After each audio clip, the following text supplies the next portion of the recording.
Au point 4, toujours sur ces chapitres de points de formation.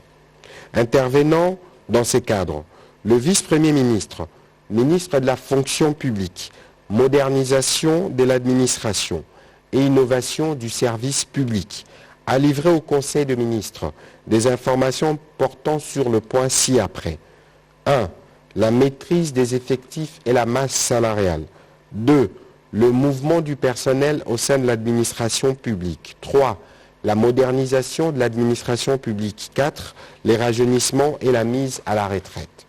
S'agissant de la maîtrise des effectifs, le vice-premier ministre, ministre de la fonction publique, a annoncé au Conseil que plusieurs cas litigieux ont été décelés dans les fichiers de référence de l'administration publique. Il s'agit entre autres des cas des doublons, des cumulards, d'agents fictifs et autres détenteurs de fonds matricules qui font perdre au trésor public plus ou moins 20 millions de dollars par mois, soit environ 240 millions de dollars américains. Il a annoncé qu'à cet effet, une commission a été mise en place sous sa propre coordination, au fin d'une part de certifier les cas précités de fraude et d'autre part de s'atteler à une remontée sécurisée des données des agents et fonctionnaires de province vers le fichier central. Toujours sur ces dossiers, ce qui va dans le sens de la rationalisation des dépenses publiques, le vice-premier ministre, ministre de la fonction publique, a reçu les encouragements du Conseil et les félicitations du Premier ministre chef du gouvernement. À propos du mouvement du personnel, il a proposé de procéder à la mise à la retraite des secrétaires généraux éligibles avec éméritat, ainsi qu'à la mise en place et à l'affectation des secrétaires généraux, suivant les résultats du concours qui a été organisé à cette fin. Il a également recommandé au gouvernement d'amorcer les processus de la mise en place des organes de gouvernance de l'École nationale de l'administration, de la Caisse nationale de la sécurité sociale des agents publics, ainsi que de l'Observatoire de surveillance et des contrôles de l'éthique professionnelle. S'agissant de la mise à la retraite et du rajeunissement au sein de l'administration publique, le vice-premier ministre a mis un accent particulier sur la problématique de la rationalisation et de la mise à la retraite des agents publics des services d'État, afin de fluidifier le processus du rajeunissement des agents et cadres au sein de l'administration publique. Enfin, concernant le volet modernisation de l'administration publique, le Conseil a encouragé le vice-premier ministre, ministre de la fonction publique, modernisation de l'administration et innovation de services publics, de poursuivre le processus d'informatisation et de dématérialisation qui a été enclenché sous sa conduite au sein des administrations publiques. Il en est de même de la réhabilitation des bâtiments administratifs et de l'amélioration du cadre de travail des fonctionnaires de l'État. Le Conseil des ministres a approuvé les différentes mesures préconisées dans le processus de la maîtrise des effectifs présenté par le vice-premier ministre. Le Conseil l'a encouragé à poursuivre ses efforts. Toujours au chapitre de points d'information, prenant la parole, le ministre des Hydrocarbures a fait le point sur le risque d'explosion gazeuse sur le lac Kivu. Il en ressort que les concentrations en gaz carbonique dans le lac ont évolué de 40% en 2002 à 80% en 2004, particulièrement dans le golfe de Kabuno, rendant imminent et permanent les dangers de la survenance d'une explosion. La prévention du scénario catastrophe qui causera environ 1 million de morts en République démocratique du Congo et au Rwanda passe essentiellement par des solutions, l'exploitation du gaz et les dégazages. Pour ce faire, le gouvernement a recruté, conformément à la loi, des entreprises spécialisées qui pourront implémenter les solutions préconisées. L'opérationnalisation de la phase industrielle requiert un budget évalué à 5 millions d'euros. Le gouvernement s'est déjà engagé pour 20%. Si le projet est régulièrement inscrit au budget, les crédits alloués le seront dans le prochain mois pour que dans le trimestre qui suit, le travail des dégazages soit effectif. C'est ainsi que le ministre des Hydrocarbures a formulé plusieurs requêtes qui ont été prises en charge par le Conseil des ministres. Sur un autre chapitre, le ministre des Hydrocarbures a présenté au Conseil le rapport sur la mission officielle qu'il a effectuée respectivement dans les provinces du Kasaï oriental, du Kasaï central et du Haut-Katanga. Elle a porté essentiellement sur l'approvisionnement en produits pétroliers du Grand Kasaï et l'état des lieux de la chaîne d'approvisionnement du pays en produits pétroliers par la voie sud. Comme recommandation, il a préconisé la poursuite de la mission similaire dans la zone est du pays, Bunia, Goma, Bukavu, dès la semaine prochaine, afin de permettre l'implémentation urgente d'une procédure nationale unique du système d'approvisionnement en produits pétroliers sur l'ensemble du territoire national, conformément aux dispositions de la législation des hydrocarbures. Il y a également la mise en place de commissions ad hoc pour statuer sur les dysfonctionnements identifiés au sud et la résolution de la problématique de l'approvisionnement du Kasaï dans un bref délai, pour permettre les redécollages des activités économiques et agro-pastorales dans cette partie du pays. Le Conseil de ministres a adopté le rapport présenté ainsi que les mesures préconisées. Au point 3 du Conseil de ministres des séjours, relatif à l'approbation d'un relevé des décisions du Conseil de ministres, le Conseil de ministres a adopté le relevé des décisions prises lors de sa 9e réunion tenue le vendredi 25 juin 2021. Au point 4, examen et adoption des dossiers.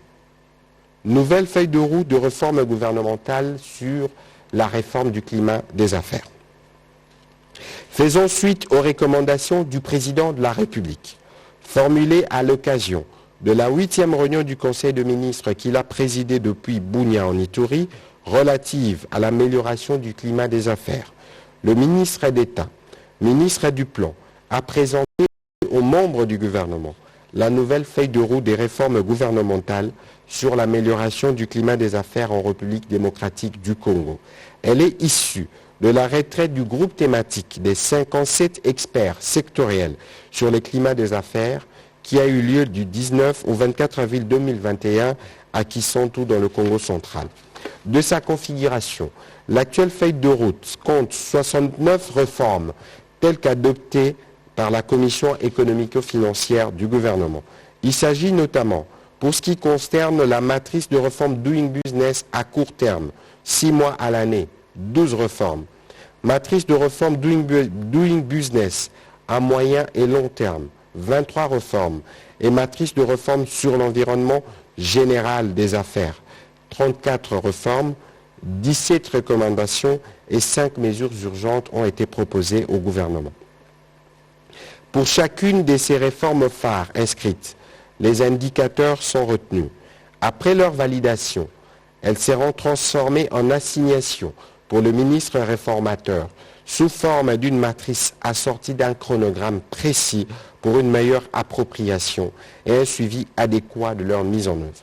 Ces assignations feront l'objet d'une revue périodique pour en évaluer l'exécution. En clair, le gouvernement entend lever les entraves aux investissements et au bon déroulement des affaires en République démocratique du Congo. Il a levé l'option de responsabiliser les ministres sectoriels pour le suivi, chacun en ce qui les concerne, des réformes sus-évoquées. Le Conseil de ministres a adopté cette nouvelle feuille de route des réformes gouvernementales sur l'amélioration du climat des affaires. Pour sa part, le ministre de l'enseignement primaire, secondaire et technique, faisant l'état de lieu de la mise en œuvre de la gratuité, a présenté au Conseil de gouvernement les principales difficultés rencontrées, ainsi que les avancées enregistrées à ce jour. Il a également soumis un état de besoin urgent identifié dans son secteur. Il s'agit respectivement de la mise à la retraite des enseignants, dont l'âge varie entre 65 et 105 ans, ainsi que la prise en charge de nouvelles unités, l'acquisition de matériel didactique pour la passation des épreuves certificatives d'écoles d'enseignement spécial. Ces besoins seront couverts par le gouvernement et ses partenaires du secteur de l'éducation. Il a sollicité en sus la prise en charge par le gouvernement du paiement de la prime de brousse aux enseignants des territoires non bénéficiaires des indemnités des transports et de logement, du paiement du deuxième palier de la mise en œuvre de la gratuité, consistant à l'ajout de 100 000 francs congolais à chaque enseignant, de la gestion des écoles d'application et des écoles spéciales à travers le paiement de la prise en charge des enseignants et les paiements de frais de fonctionnement. Un long débat s'en est suivi, notamment pour assurer une meilleure préparation de la rentrée scolaire prochaine. Une réunion d'harmonisation sur les questions budgétaires sera organisée autour du Premier ministre chef du gouvernement avec le ministre concerné, permettant notamment la prise en charge des besoins qui ont été cités ci haut. Le Conseil des ministres a approuvé l'état de lieu fait par le ministre de l'enseignement primaire, secondaire et technique sur la mise en œuvre de la gratuité de l'enseignement et a décidé de soumettre à l'examen d'une commission ad hoc présidée par le Premier ministre et les ministres sectoriels concernés sur les aspects budgétaires. Autre point dossier abordé durant ce Conseil des ministres.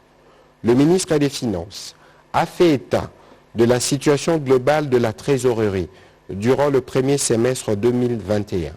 La mise en œuvre rigoureuse des mesures de mobilisation accrue des recettes publiques ont eu pour conséquence la consolidation de la tendance haussière enclenchée depuis le mois d'avril dernier.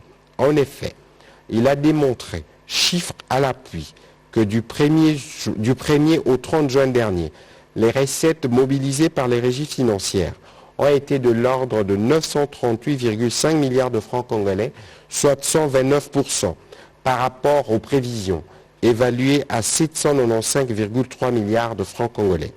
De cette enveloppe, la Direction générale des impôts a mobilisé 474,5 milliards de francs congolais avec un taux de réalisation de 150%. La Direction générale de douane et accises a collecté 266,2 milliards de francs congolais avec un taux de réalisation de 126%. Et la Direction générale de recettes administratives, judiciaires et des participations, DGRAD, a généré 197,7 milliards de francs congolais avec un taux de réalisation de 100%. Le Conseil des ministres a salué cette performance en encourageant les services mobilisateurs de recettes à redoubler d'efforts.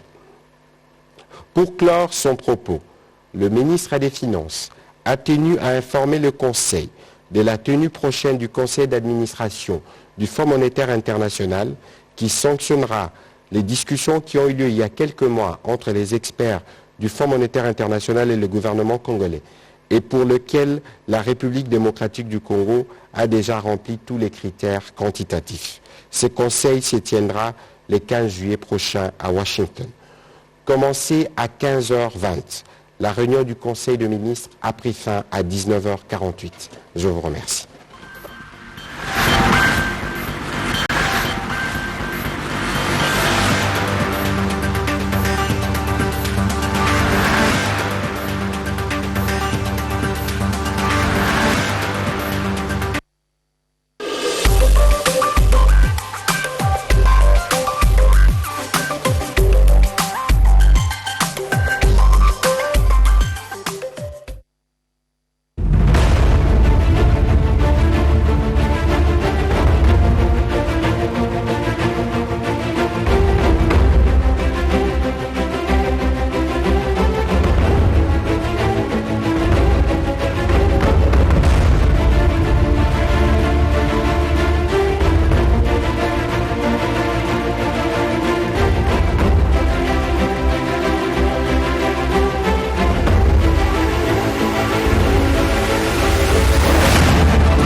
Sur le tableau de l'histoire.